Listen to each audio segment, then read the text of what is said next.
The following is a production of DallasCowboys.com and the Dallas Cowboys Football Club. How about them Cowboys? Yeah! Go Cowboys! This is Talkin Cowboys. Streaming live from the Dallas Cowboys World Headquarters at the Star in Frisco. Pollard streaks in. Touchdown. Parsons has sacked it. Prescott keeps it, and he bangs it in for the touchdown. And now your hosts, Isaiah Stanback, Nick Harris, John Machota, and Kyle Yeomans. It's a Thursday edition of Talking Cowboys presented by Black Rifle Coffee Company, live from the Star in Frisco, Texas, in the SWBC studios. We have John Machota, Nick Harris, Isaiah Stanback, Chris Beam in the back. I'm Kyle Yeomans. It is a Thursday. That means we're going to preview the Dallas offense versus the Giants defense. No more Leonard Williams, but we'll have QB vision coming up in a couple of moments. Isaiah Stanback. What's up? What's going on, dude? Chilling, man. Yeah? I need to put something out there. Yes. You got to get something off your chest? Yeah, I got to get something off my chest. No. I had a feeling this was coming. For all those who are from Texas, I love my Texans. Okay, I live in Texas. Lone Star State, I call baby. it home now. I think it should be mandatory, okay, whenever you're going through driver's education, that they have to go spend at least a month in Seattle driving in the rain. Because I feel as if nobody from Texas knows how to drive in the rain. Nobody. Yeah, nobody. Like, My Uber driver in Seattle, when we were there for the preseason game, almost killed me, so I don't want to hear this. That's true. That's true. was it raining? Yeah, it was. Really? It was on the way back They from probably- your. It was raining? Yeah, on the way back from like your beautiful birthday dinner. They're probably a transplant. Probably. Oh, from the birthday dinner? Oh, because you guys were downtown and we were in Yeah. Bellevue. Yeah. Yeah, they put us in a completely different hotel. We didn't get the high class I stuff. don't even think of it as just the rain. I just think of the fact of like how many things in life is everybody decent to good at. Like I can think of nothing. When everybody gets to drive, like it doesn't mean everyone's gonna be a good. You're gonna have to deal with. You know That's what I'm a saying? great point. Like just imagine an NFL game. They're like, well, you gotta let some of the fans play. And you're just like, this is going to be terrible. Like, no, but that's just the way it is. Everybody gets to play, so you got to work some fans into the game. Like, just how terrible it would be. Even if you have Tyreek Hill, but then it's like, well, yeah, but we got some fans that block, so we don't even have a chance to get Tyreek the ball. But everybody gets to drive. Everybody, like, They're just going to pull me out of the press box, put me at right guard. Be like, all right, baby, this is your time. Somebody has to explain to me, what is this thing? Again, Texans, y'all can text us in. Help me understand Yep, this, okay? text line, Text line, put it please. up. What Texas is this text line. thing? And Beamer, maybe you know. Okay, you've been here for your whole life, I think, right? But what is this when it rains, people put their hazard lights on Oh, I hate that. Yeah, because they're terrified. and drive in the middle lane? And just chill. Yeah, I couldn't tell you middle lane part. I hate that. Help me understand it. Well, the middle lane. I get trying to be safe, but that's not safe. All that is just a roadblock. Is what it ends what up does the being. hazards mean? I don't know what I'm doing? Exactly, it does. But Pretty much. if you're in the middle lane, it take basically the means service that you're road. expecting like the water to be on the sides. But if you're on like a major highway, that's not going to happen. Yeah, so. take the service road. do you think people are concerned about flooding? Like that they're going to get around a corner or something, and then there's going to be like a big area Dude, where it's like listen, just, I've been cars in- are stopped. I have been in because it's flooded. tornadic type conditions before. Tornadic. Yeah, right. I'm coming back. I'm coming back from a restaurant out in South Lake, with my family. We're coming back from there. Okay. And it was. I mean, this is Whoa. maybe South 2 years Lake. ago. No, listen. That's a vision. No, that's I'll go and I come back. It's right. I don't live Right, there. right. I'm It's not- very church I'm not very country. church. Listen. So it's pouring rain. I'm talking about like literally like a tornado is like about to come through here, probably, Oh, right? great. Like crazy. Right? Yeah, You can't terrible. see. Right? All you do, you're looking at the lines. Okay, you're literally just focusing on those little lines and you're just following those wherever they go. People had literally stopped. Hazard lights on, stopped under the overpasses on the freeway. Yeah, In the middle of the freeway. Make it make sense. yeah, that's a You're lot. not on the shoulder, because I've seen people just park on the shoulder. Nope, They nope. were just on the freeway, parked. hazard lights on because it's raining, stop in the middle of the freeway underneath the overpass. no thanks. Yeah, I don't I'm like, think so you're that's protecting legal. yourself, but you're going to put everybody else at risk. Yeah, I don't think that's legal. While also putting yourself at risk. Oh, my gosh. I don't know, if you've suffered through some pretty bad hail damage in your car, you'll do whatever you Welcome to Talking Weather, man, because have had Jesus, that. Louise. It happens. Everybody stay safe out there. Stay safe. A rough morning for Isaiah Stanback. Rough in case, morning. in I case called- the viewers. We're going to get him a helicopter, and he's not going to worry I'm about not driving getting anymore. a helicopter in rain. No, I'm not doing that. None of that. I'll take my driving all day long. I called Isaiah this morning. I was like, "Hey, are you on your way to? Are you at the Star yet?" Usually he's here early. And I was like, "Are you at the Star yet?" And he goes, "No." No, I'm my not. irritation level I was like, so high. all right, sorry for asking. I'll talk to you in a minute. My irritation level is at an all-time high. All right, let's hit some news and notes before the irritation level skyrockets for Cowboys fans. They want to know what's going on. What's going on, Nick? Yeah, for sure. We'll start with the injury report from Wednesday. The Cowboys, they did not hold an actual practice yesterday. They held a walkthrough, super late walkthrough too. I think they started right around 4:30. But here's the list of guys that were on that injury report. We got a Marquise Bell with a calf injury, was limited on Wednesday. Tyler Biotish battling an ankle injury. He was a full participant. Jaron Kearse with a toe, full participant. Oso Odigizua with a hamstring injury was limited. And then 2 did not practices, and Tyron Smith, who's battling an illness, and Kevontae Turpin with a shoulder, which I assume that's going to be the same injury that he suffered against the Eagles, even though they initially called it ribs over the intercom in Philadelphia. But I guess it's more of a shoulder thing now. So 2 guys that I would probably be a little bit concerned with moving forward. Well, obviously Turpin and not practicing today. And then, typically an illness would not, scare me on an injury report, but it's Tyron Smith, so kind of scares me a little bit. Mike McCarthy talked about the possibility of just completely nixing practice, right, for him throughout the season. Yeah, he said it's an option. He was asked, I believe it was Todd Archer that asked him about, do you just shut Tyron Smith down for the season on Wednesdays and Thursdays? Mm-hmm. And he said it's certainly an option. Like it's something they can look forward, like they could possibly do. I'm not saying that they would, but I don't know. I guess being here 13 years just means you can miss half a week of practice. What do you think about that, Isaiah? Do you like that? Do you not like that?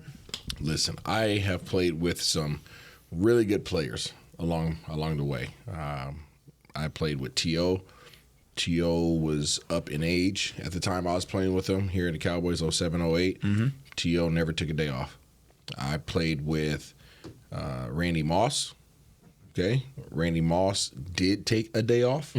Okay, but it was Wednesday, and it was just a known thing that he was going to be in the Swim-X on Wednesdays, and he was going to get his conditioning in, and other than that, he would watch practice. Yeah. And that was just understood. I played with Wes Welker at the time. Wes Welker would get beat to crap. I'm talking about like beat up, bruised ribs, all that stuff, taking shots, and he would refuse to take the day off that the coaches gave him. Like he would not accept it. Yeah. Like there's no way I'm taking a day off of practice. So I say that to say everybody's different. I can't put my finger on as to why they would want to shut him down, obviously for injury prevention purposes. But, like, you got games to prepare for. Mm-hmm. And O-line is one of those chemistry type things. You can't operate unless you know that the dude on your left is going to be working with you hand and foot. And I understand that he can be prepared for games. But, unfortunately, he's not playing a position that doesn't require his chemistry with another man next to him. He has to have chemistry with Tyler Smith. And I'm not saying that they haven't had enough games together. As a matter of fact, I am saying that. They have not had enough games together for him to be taking days off. That's awesome. They need to continue to practice. They need to continue to practice. There's so many different forms of treatment and recovery tools out here nowadays. Cowboys are top tier when it comes to preventative care, when it comes to restorative care, all those things. They have all the resources. Trust me. Okay, I've utilized them. All right, and they have more now. He needs to practice. I'm not saying that he needs to practice every single day, but 2 days out the week when you're really only practicing 2 real days, then all you're doing is getting mental reps.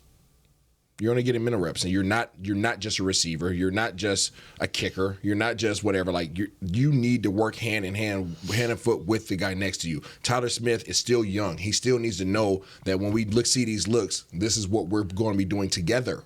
Right? You're not on your own island just because you're out there at the tackle position. So I'm not in agreement with it. I understand why they would want to from the injury prevention standpoint and the longevity and just getting him through the year. But there's a double-edged sword here in terms of, yes, he might be healthy for the game, but at what cost? Yeah, I'm all about it, to be honest with you. Just because I think that then you get plenty of time to practice reps with whether it's Chuma or whoever's going to be in that left tackle. You might have to turn to that player during the season. And I just where Tyron's at in his career, I think that gives him his best chance to be there on Sundays. And if he's not out there on Sundays, this offensive line is in big-time trouble. It's kind of in trouble with him. So they're just so thin on the offensive line that I just feel like, yeah, you can't be doing this for every player, but he is the type of player that if I got to do it, I got to do it, and I just move on with it. It's fine with me. I was going to bring up the practice reps for Chuma Edoga, Awesome Richards as well, kind of on the backside of it, because, I mean, I don't know about you guys. I have a pretty good idea. Talking about practice? I'm talking about practice.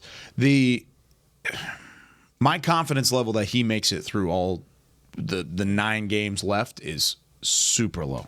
I do not think he makes it through those final 9 games, especially with a full practice schedule. We've seen Thursdays hit him in the past. I mean, I don't think he makes it through 9 more games uninjured, unimpeded, and healthy the rest of the way. But something that might give him an opportunity to do that is taking practice reps off. Plus, it gives you more of that continuity that, Isaiah, you're talking about with guys behind him. So I understand the mentality of, I don't want to give up my spot. I don't want to give an opportunity for somebody else to come in and take a position or to take those reps. But Tyron Smith's at the point of his career where he's not losing those reps even if he is missing, because we've already seen him missing for 24 games over the last 3 years, and all of a sudden he's still back in the fold. I get it. No, and I don't think that he's feeling like he's threatened in that regard. I believe that he's fully confident in his position, in his role.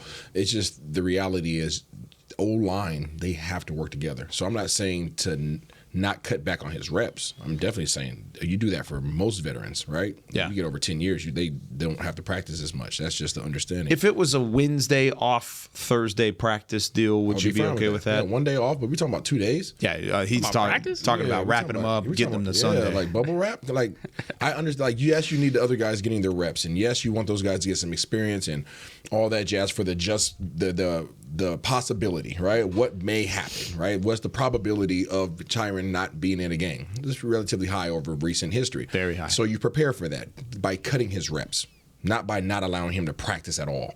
Like, I just don't see the overarching benefit of that outweighing his being available, outweighing the chemistry that he needs to have with the man that's next to him that is still learning.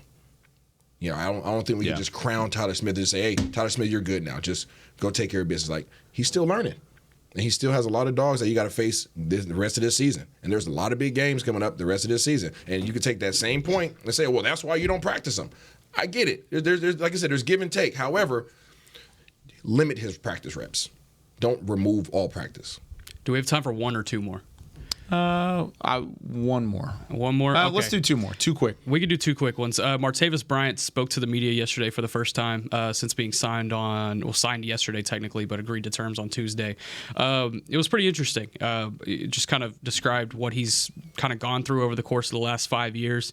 I had asked him, where is life taking you in the last 5 years? He said, to places that you can't even imagine, some really dark places and times. And he said, I didn't really want to get into the details of that, but he said, I worked so hard to get through those moments, but it was a dark time for me. I'm so thankful for the opportunity. It's been a long process for me, but I stayed the course and didn't give up on myself. I'm very grateful to be here. So 31 years old, Martavis Bryant back in an NFL locker room yesterday. You could definitely tell, you could feel like the genuine gratefulness that was kind of coming off of him. And then talking about what he can do on the field, he said, I know I'm 31, but I'm still fast, still big, and still want to play football. I haven't lost anything. He said the biggest thing for him is just going to be ramping up to football speed. He says he's still fast, but he's football speed's a little bit different. So, I guess we'll see what Martavis Bryant has to do over the next few weeks. Yeah, he was asked about his 40 time. He didn't know what that was, but he did say he's gotten up to 22, 23 miles an hour. So, it's a great story. He's been working with the GPS. Right. I just don't know how much. I don't see it making a huge impact on this season, but it would be interesting to see if he gets into football shape, what he could potentially bring. But, I mean, the way I look at this team right now, I just don't see, barring some injuries, where he would make a notable impact on this year's team. Do you think he has a better chance of being elevated from the practice squad over a guy like Jalen Cropper and Tyron Billy Johnson that have both been here? Yeah, probably. Yeah, especially given like the history of the organization and bringing in a big name like that, that he would get the chance before I think any of those other guys would. Yeah. Last thing, the NFL sent out a memo to all 32 teams yesterday saying that juniors can now participate in college all-star games. The Senior Bowl and the East-West Shrine Bowl president presidents have both come out saying that they will allow juniors in their game starting next year. So I thought that was interesting. I think it's cool because obviously juniors will get opportunities to be able to showcase their skills for the same exact draft process that everyone else is going through. But at the same time, I think it's really going to hurt a lot of these seniors that are coming out in the draft process as well. And we've seen seniors explode in those type of settings and rise their draft stock. And now, a few of those won't have those opportunities anymore. So I'm curious to see how they balance that. Well, we cover the Senior Bowl every year. We go to the Reese's Senior Bowl. We go to Mobile. We're part of that, and we've seen some great senior quarterbacks just explode out there on the field at now South Alabama. Dak Prescott being one of them, Jalen Hurts another one, Justin Herbert. He was already a high draft prospect, but certainly somebody who impressed throughout the week. I mean, it happens every single year, and then this year especially, there's going to be more eyes on it because of the East-West Shrine Bowl being played just across the hallway at the Ford Center. So not only will the Senior Bowl have better prospects from a top-to-bottom standpoint, but the Shrine Bowl will also have better prospects. I do feel bad for the seniors, though. Yeah. Especially this class of seniors. I mean, you think about it like, okay, I'm going back to school. I'm going to have a chance to play in one of these all-star games. Then we can maybe put our name on the map and then hit that draft process. I'm sure this is kind of a punch to the gut because you've waited it out to this point, and now everyone gets an opportunity to come and join the all-star game roster. I mean, what do you think about that from a general standpoint? I know you keep up with at least Washington college football. Yeah, no, I mean, you guys just pretty much mentioned it. I mean, it sucks for those guys, especially the guys that overcame COVID, came back for that extra year, and they're now trying to get their opportunity. I think this is the last class that has the COVID year. Yep. So, the guys have been pretty much waiting for this opportunity.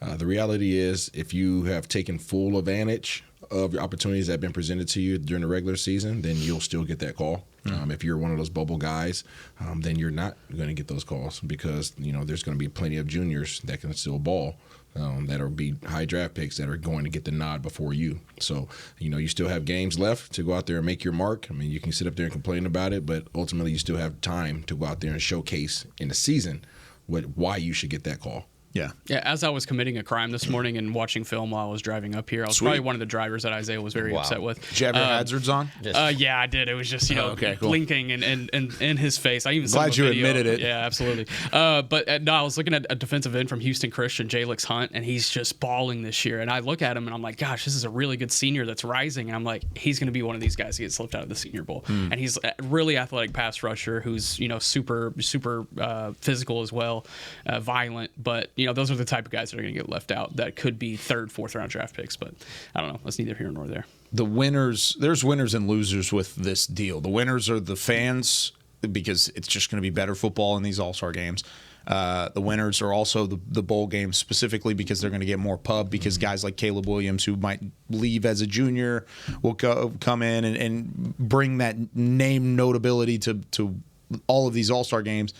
Losers are probably the seniors and then small school guys too, because there's just going to be more big school names, these more Power 5 names that are going to be available. And you think about some of the Wisconsin Whitewaters and the North Dakotas, and I'm not talking about North Dakota State. I would consider them as a big time program, but like North Dakota with Matt Let's Go, he was a Senior Bowl guy. Multiple winners, multiple losers in a deal like this, but certainly something that can shape the way that the draft process looks like in the future. All right, when we come back here on Talking Cowboys, we'll do some QB vision. We take a look at the Giants defense, how the Cowboys offense can build in the right direction and continue the momentum from the last few weeks. Right after this. Todd thought it would be secure to jog in the cheetah savanna. Todd believed the big cat repellent he bought online was reliable. And now, Todd is trying to be faster than this cheetah that can run 80 miles per hour. But the good news is, Todd has AT&T 5G that is fast, reliable, and secure. And he learned the best thing to do is stop running and toss her the backpack with the beef stew. AT&T 5G. Fast, reliable, secure. It's not complicated.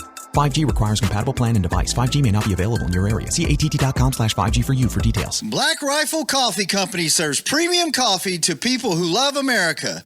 When you drink Black Rifle coffee, you are directly supporting veterans, law enforcement, and first responders in your community. Black Rifle's expert roasters love coffee almost as much as Texas loves football, so it makes sense that America's Coffee partnered with America's team. Go online at blackriflecoffee.com and fuel up with the official coffee of the Dallas Cowboys. That's blackriflecoffee.com to fuel up today. Cowboys fans, after that move, we've just coined the term Rowdy Replay. Let's roll back the tape. Okay, there's our mascot Rowdy cheering on the boys, and now he's on his phone, on his Bank of America mobile banking app? Staying on top of his finances with his virtual financial assistant, Erica. Bank of America's digital tools are so impressive. Cowboys fans just can't stop banking. Learn more at bankofamerica.com/can't-stop-banking. Erica is only available in the English language. You must download the latest version of the mobile banking app, only available on select mobile devices. Message and data rates may apply. Member FDIC. Welcome back into Dear Doctor, the show where I answer life's questions with an ice-cold can of Dr. Pepper. Sheila, let's hear from our next caller, would you? Dear Doctor, my friend supported me during a tough time, but what's the right gift that says, thanks for being a shoulder to cry on? Okay, this one's easy. I say give her a delicious Dr. Pepper. Nothing says, thanks, girl, better than a one-of-a-kind soda. Yes, any Dr. Pepper flavor will do. Now, just a reminder that I don't need to be a real doctor to know that Dr. Pepper is the one you deserve.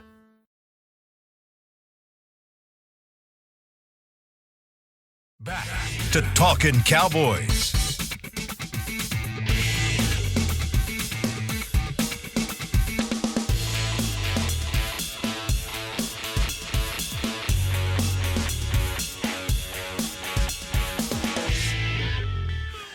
Back here on Talkin Cowboys, presented by Black Rifle Coffee Company, live from the Star in Frisco, Texas, and the SWBC studios. This segment is brought to you by Invisalign, the official smile of the Dallas Cowboys. Isaiah, we got a text message in about the weather, please. The weather. Said it's because we're afraid some goofball isn't paying attention, doesn't see you driving 100 and rear ends you. That's why you've got hazards on. So it's for everybody around you. It's a good response. That is a good response. I don't get it. But it's fine. I don't need to get it. If you're going to honestly, I think it's illegal to drive like that with your hazards on. Yeah. Because you're supposed to be stopped. Yeah.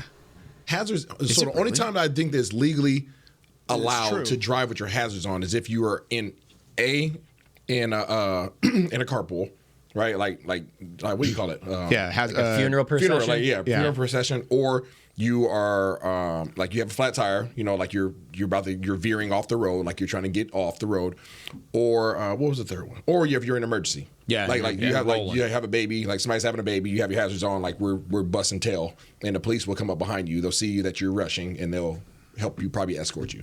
But like those are the only, to my knowledge, that's the only that'd be nice. allowed.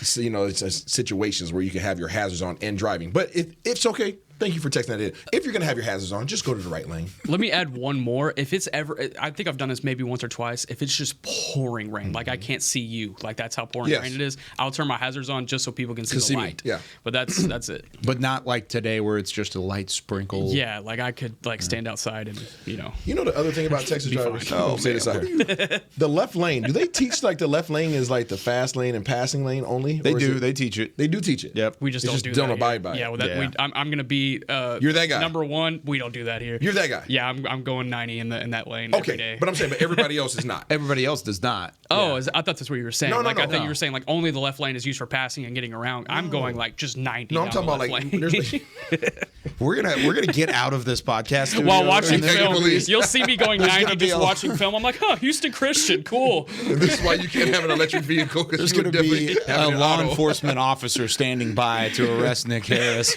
I've heard about your traffic violations, sir. Somebody else also said bad weather in Alaska this morning. Got to enjoy the podcast and the fine analysis. So hope the drivers in bad Alaskan weather are better than the ones in Texas. I couldn't imagine that. All right. With that being said, it's time for Isaiah Stanback to break down some Wide 80. Wide 80. It's time for QB Vision with Isaiah Stanback. What you got today? There's not a lot, Kyle. Not a lot. There's not a lot. Not against these guys. All right, that does it for us. That's on it. Quarterback vision. So let's go through some of the facts. Okay, the Dallas Cowboys. We know that they love to play what kind of coverage? Man. Okay. Would you say that Dallas Cowboys are the number one in the league in terms of man? As far as usage, yes. I wouldn't say as far as effectiveness. They're actually number two. In effectivenage? In actual usage. Oh, usage. Okay. Okay. You know who's number one? The Giants. The New York Niners? freaking Giants. Oh, okay. The New York freaking Giants actually play more man than the Dallas Cowboys. So the Dallas Cowboys play man 45.8% of the time. The Giants play it 48.5% of the time. Okay, so they are up there a little bit more than the Dallas Cowboys in terms of playing man, and they do not shy away from it. They don't have the personnel to necessarily play man in the secondary, but yet they still do it. If you go back to the first game, obviously week 1 where we destroyed them, they played man, and Dallas Cowboys fully took advantage of it. Coach McCarthy, Schottenheimer, they did a heck of a job scheming up some different concepts that really exposed that. Actually, it was probably one of the more explosive games as you're thinking about it in terms of offensive production from these guys. But they like to play man-to-man, okay? Zone coverage.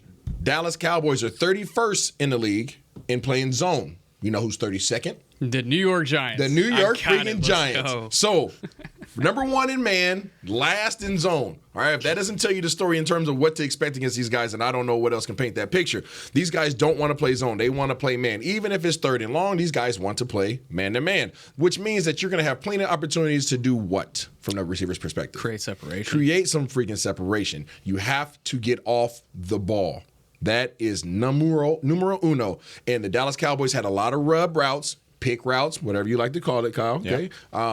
In week 1, okay? Rub's legal. Pick is Pick illegal. not. Okay, it's not basketball. But Dallas played basketball in week 1 because they definitely had some picks that were not called, and I'm not mad at it, which freed up CeeDee Lamb on some big plays. Okay, there was a lot of times where he went to CD, but Brandon Cooks was still available as well. I say all that to say you're going to have your opportunities. If they want to play man-to-man coverage, they want to do it from press. They don't want to do it from off because it just gives a little bit too much space. But if you're going to come up and press, you have to do a good job of condensing your sets, right? I talk about condensed sets all the time because we played actually a good share of man-to-man teams this year, okay? You think about the Cardinals, you think about the Giants, you think about the 49ers, all these guys like to play man. So condensed sets gives you a little bit of breathing room. If you're not going to have that breathing room, then you need to do a heck of a job of making sure that you hit your landmarks. All right, people don't understand that. Landmarks? Your landmarks. Landmarks. I'll give you a prime example, okay? That's what you tried to do. Okay, I was just making sure. Man-to-man defense last week. Schoonmaker. Okay, Schoonmaker almost scored on a play where somebody did not do a good job of a rub route. Do you guys remember who that was?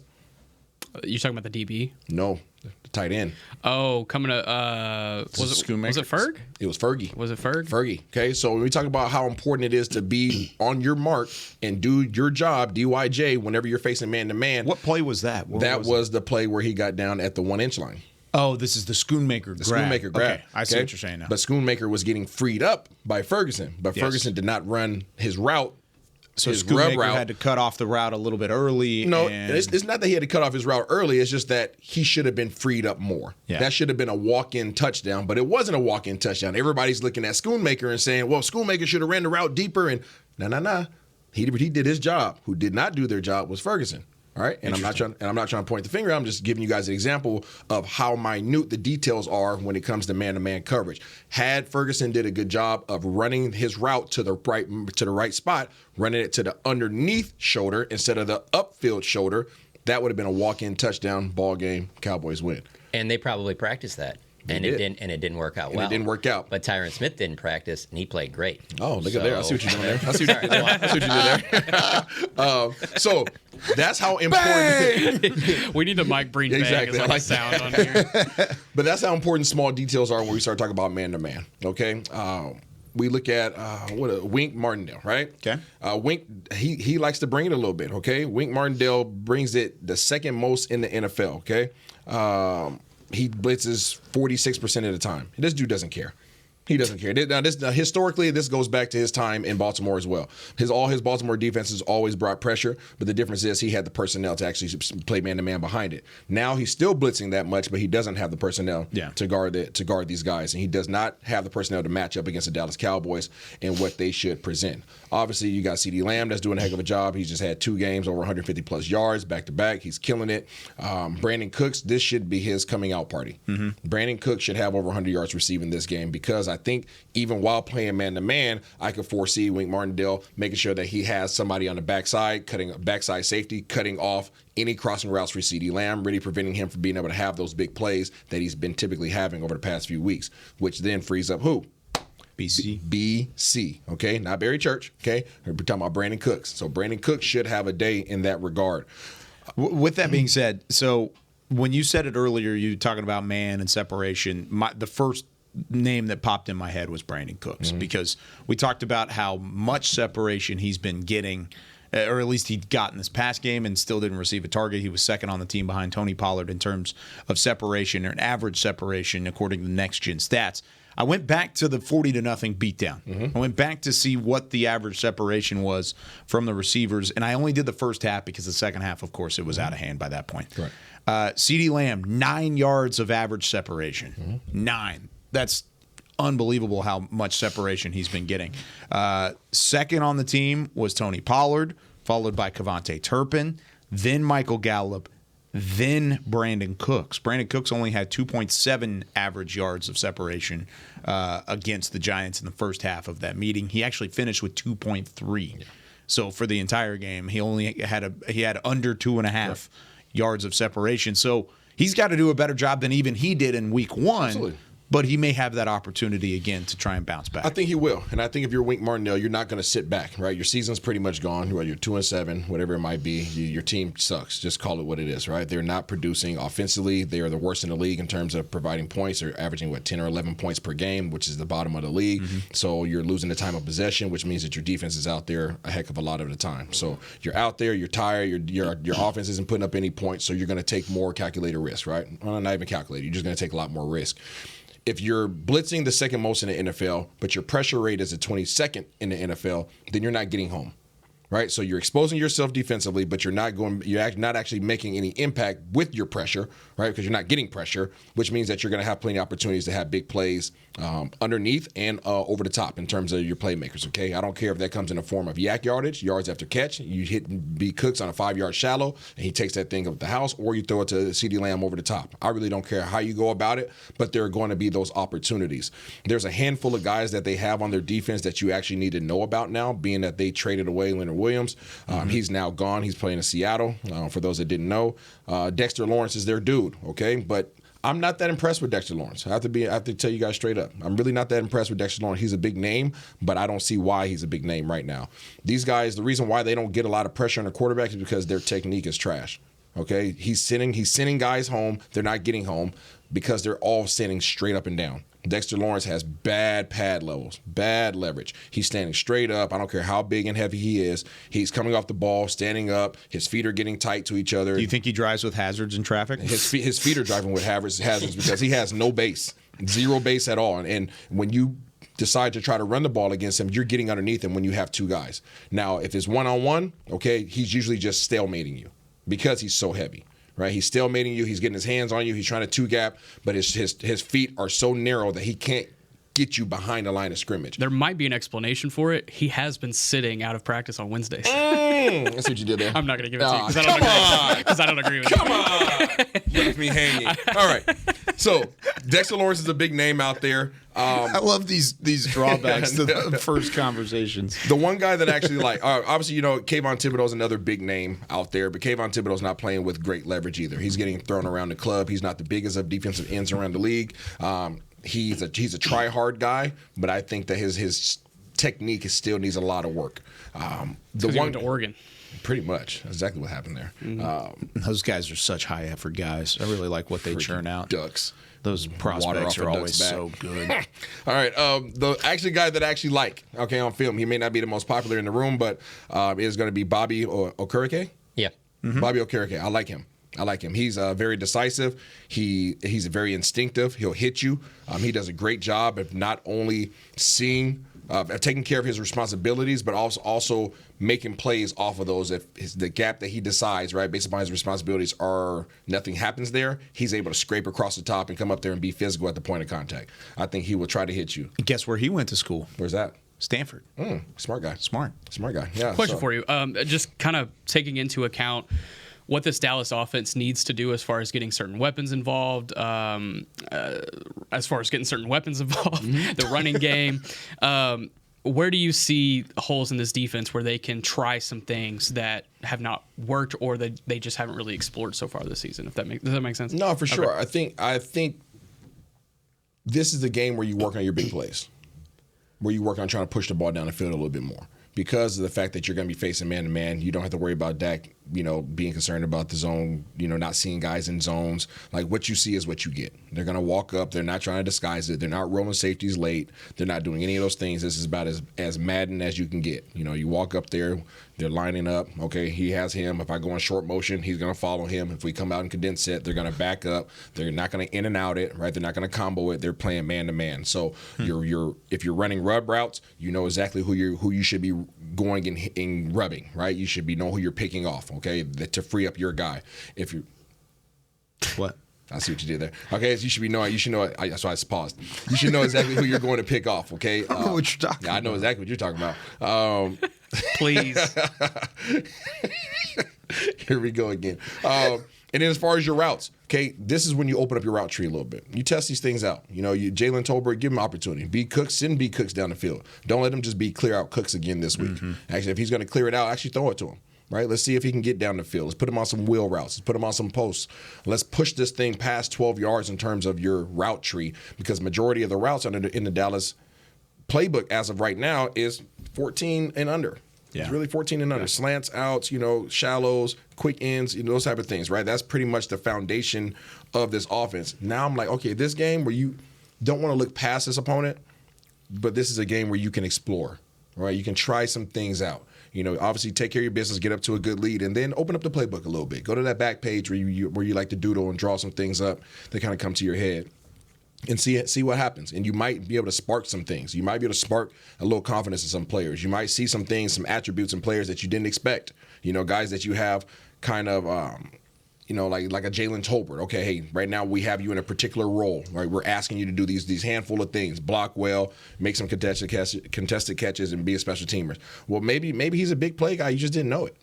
Give him a chance to get that thing back from college and be like, oh crap, I can still do this. Some players in the NFL need to know that sometimes. They need to be reminded that they can make certain plays, because you get subjected to doing certain things and being asked to do a particular job, and that's all you really become. And that's why you see a resurgence of guys whenever they go to a different system, because that system's asking them to do things that they used to do. And they're like, oh, man, I can actually do this still. Mm-hmm. Oh, shoot, that's right. I'm a dude. They have to be reminded. So I'm saying utilize this game to remind B. Cooks that you're a 1,000-yard receiver. Utilize this game to remind Jalen Tolbert that you're a down-the-field, big play threat. You're not just a blocking receiver anymore. So when we come back, I want to hit the three names, John, Nick, and then I'll let you give your three names as well, based off of what you just said, that need to click in this matchup and need to kind of see that confidence boost. When we come back with more Talkin' Cowboys.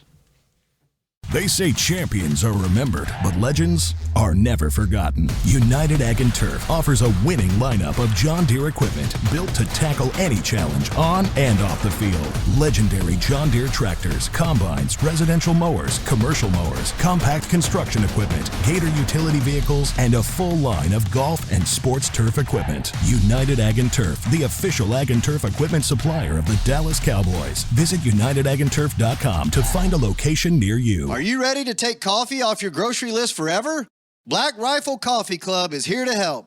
As a coffee club member, you'll get your favorite coffees roasted, packaged, and shipped to your door free of charge on your preferred schedule. Set it, forget it, and never run low on coffee again. Members also get exclusive deals on coffee, products, and discounts from partner brands. Ease your mind and let Black Rifle worry about your coffee supply.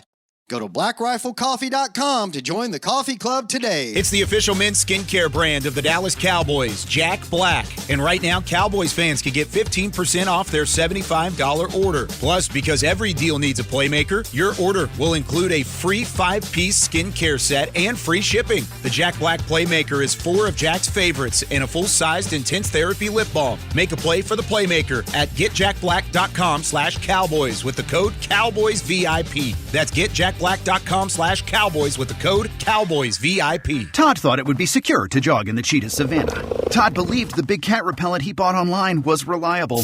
And now, Todd is trying to be faster than this cheetah that can run 80 miles per hour. But the good news is, Todd has AT&T 5G that is fast, reliable, and secure. And he learned the best thing to do is stop running and toss her the backpack with the beef stew. AT&T 5G. Fast, reliable, secure. It's not complicated. 5G requires compatible plan and device. 5G may not be available in your area. See att.com/5G for you for details. Back to Talkin Cowboys. Back here on Talking Cowboys. This portion of the show is brought to you by Quaker Oats, a super trusted superfood. Quaker Oats, the official oatmeal sponsor of the Dallas Cowboys. Isaiah Stanback, John Machota, Nick Harris, Chris Beam. I'm Kyle Yeomans. We have some more text talking traffic text lines. This one says from the 540, flashers on if under 40 miles per hour on the freeway or other main road for all vehicles. Trucks going up hills or weather or other reason. Believe it's some law in some places, but that was from Mark in Virginia. So I don't know if that's the law in Texas. It's just the law in Virginia for Mark. There's not many hills here. But no, I agree. Now back home in Seattle, when you're going to big hills, people put under flashers when it's icy conditions or things like that. But we're just talking about water going through tires that are designed to handle rain. By the way, I got a text from our media intern, Lydiana. She said, running a little late, there was a lot of bad accidents on the highway. So you're not alone. All caused by Isaiah Stanback. Yeah, all caused by me sitting here. I still think it's Nick. I think it's driving 90 and watching Houston Christian pass rushers. Also, Todd from Georgetown giving Nick some credit. He said, Nick has been a great addition to the show. He's a great fit. Hey, thanks. All right. I appreciate that. How about that? I appreciate that. Thank you. Gotta love text. All right. I love Georgetown, by the way. Georgetown. They had some of the best press box food I ever had during my high school football days. Just want to throw that out there. That is the most Nick Harris thing you've ever said. They had like a German night there. It was incredible. But go ahead. That's besides the point. There's several times when we go on the road that I think about how much better Waxahachie's press box food was than most ball. Than so many of these Waxahachie's press boxes. Than so many of these NFL teams. It's pretty wild. And then you've got Highland Park. Highland Park is literally flatbread pizza and sushi in a high school press box. Yeah, it was good awesome. Times. It was awesome. Yeah, it was better than Philly. I'll tell you that. I actually kind of like Philly, to be honest with you. Philly's press box food? I didn't think it was that bad. Have you been to Washington? I have not. Oh, you're in for a treat. Yeah, I've heard. Unless Magic Johnson's made some changes, you're in for a treat. Magic Johnson's about to make a lot of changes. Bring your Tums. All right. 3 names in order. 1, 2, and 3. Who needs to see their confidence build here in this week against the Giants? Offense or defense? Offensively. Okay. Offensively only. Brandon Cooks. 1. Jalen Tolbert. 2. Terrence Steele. That's a good one. It's a real. I would honestly think about putting Terrence Steele higher on that. Yeah, I didn't. Well, maybe even 2 or 1. Those just 3. I didn't put them in any particular order. I asked you to put them in order. Okay. Well, then Brandon Cooks, Terrence Steele, all right, and Jalen Tolbert. Okay. What do you think, John? Yeah, Terrence Steele for sure, number 1 for me. I'm going to go Tony Pollard 2. Ooh. And I'll go Cooks 3. I don't know that I feel like he has a lack of confidence. He's just not getting the ball. The reason I said Pollard, though, is because he only has 2 rushing touchdowns this season. Both of them were in that first game against the Giants. He's averaging around 3.9 yards per carry. I think he had around 5 against the Giants. I could see Mike McCarthy wanting to get some momentum off of building with this run game, having some success there.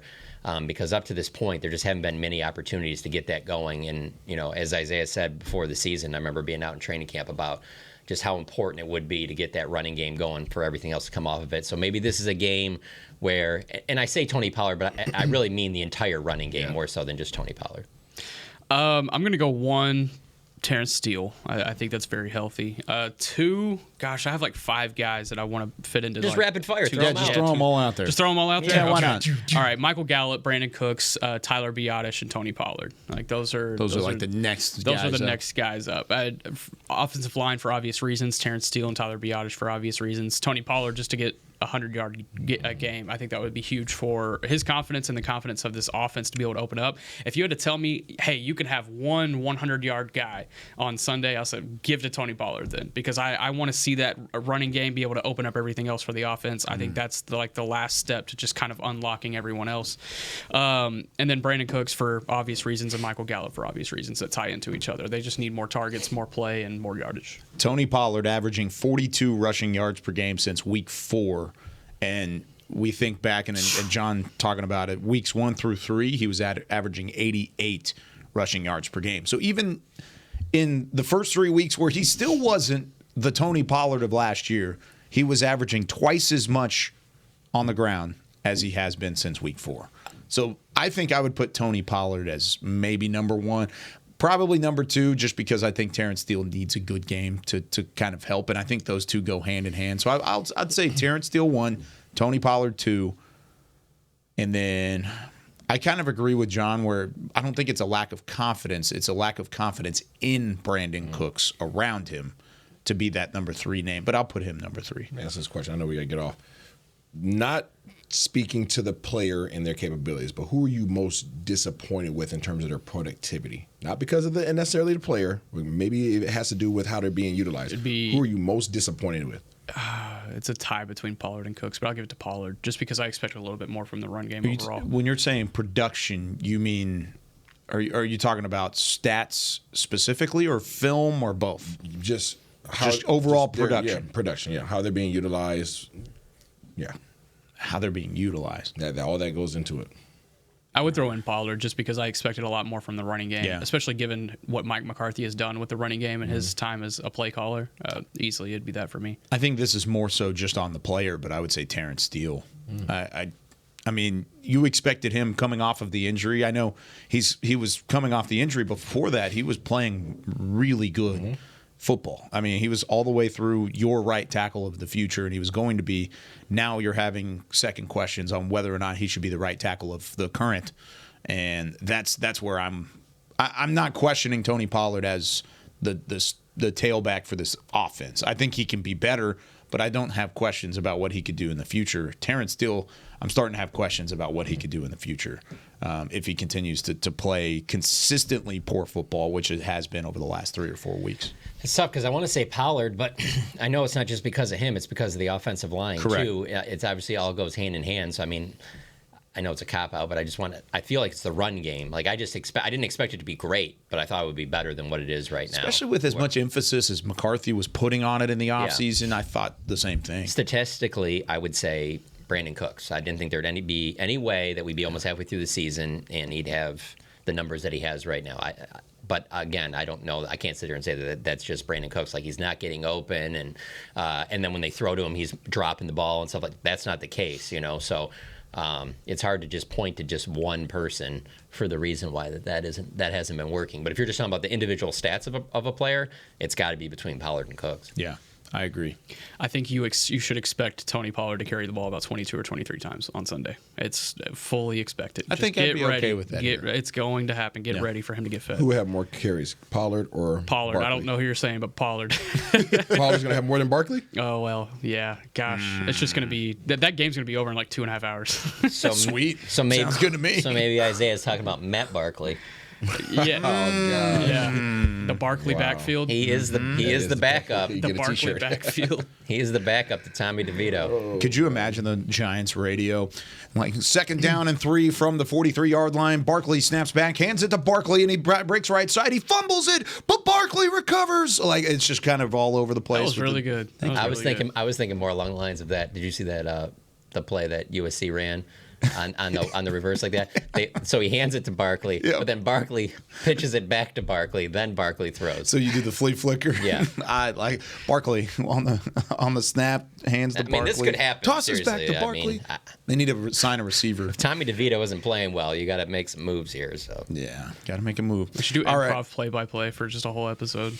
Deal. I'm trying to think of what I should name this episode. It's got to be something with traffic and hazards and whatnot. It's got to be something like that. Slippery slope, maybe. I don't know. All right, that does it for us here on Talkin' Cowboys. John, what's your prediction for Sunday? I mean, it was 40-0 in the season opener. I don't think it'll be quite as bad, but it'll be bad. So I'll say 40-7 Cowboys. I don't think it's going to be very close. 40-7 Cowboys. And to be honest with you, the thing I keep thinking about is, if this game is really close or the Cowboys were to lose this game, just how wild things would be in the week following. Because there is something about the NFL and pro sports in general when you just think, oh, no, we know what's going to happen here. I mean, there's a reason things are so successful in Vegas. So I did the math. We've done 63 pregame and postgame shows as a crew with Isaiah, me, Barry, and Nate. From last week. This would be the upcoming game would be 64. That would be by far the most disappointed and sad it has been all the way through. Are you holding a Super Bowl ring currently, Isaiah? Are you supposed to be off the air, Kyle? Dude, are you holding? Let me see that thing. Hold it up. Show it off. It's not the team that you want. It's not the team that you're wanting, but I mean, he just pulled it out, and I was like, "What are you talking about?" That's nice. I'm going to an event. Oh, that's why. Let me see this. I like it. Very nice. All right, they're not going to win one this year, so I'm okay talking about it. So that's it for us. For Chris Beam, Isaiah Stanback, Super Bowl champion, John Machota, Nick Harris, I'm Kyle Yeoman saying so long. We'll see you tomorrow with more Talking Cowboys. This has been a production of DallasCowboys.com and the Dallas Cowboys Football Club. How about this, Cowboys?